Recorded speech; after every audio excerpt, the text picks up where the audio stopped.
I'll never forget the day she threw it in the trash. It was supposed to be a normal evening. I came home from work tired, expecting a quiet dinner, maybe a laugh about something silly on TV. Instead, she met me in the kitchen, ring in hand, eyes flashing like fire. "This is cheap," she spat, throwing my wedding ring into the garbage. "Just like you." For a moment, I couldn't breathe. My heart pounded, not from anger, but from shock.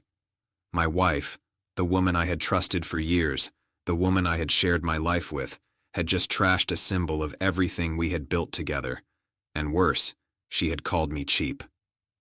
I bent down slowly, picked up the ring, and wiped the dirt off.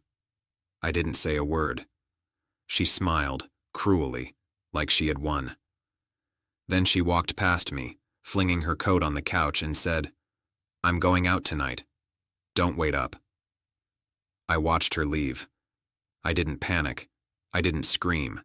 I didn't follow her. That would have been weak. I waited. That night, I thought back on every late night, every unexplained text, every time she seemed more interested in her phone than in me. Then it hit me. Her new lover. I knew his name, his car, his habits. I had seen the signs. But she had made a mistake.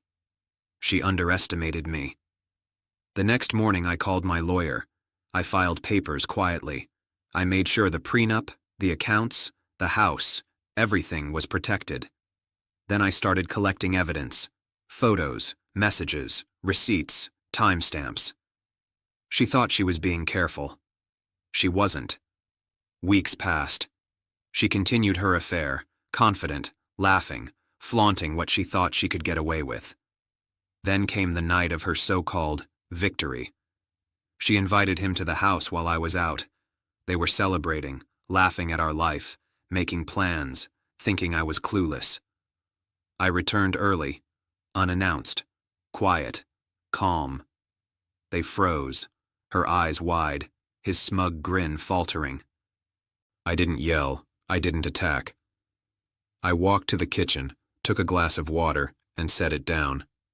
Then I turned to them and said simply, "I hope you're comfortable here, because from now on, this house, these accounts, this life, none of it belongs to you." I showed them the evidence, the lawyer-approved documents, the prenup clauses.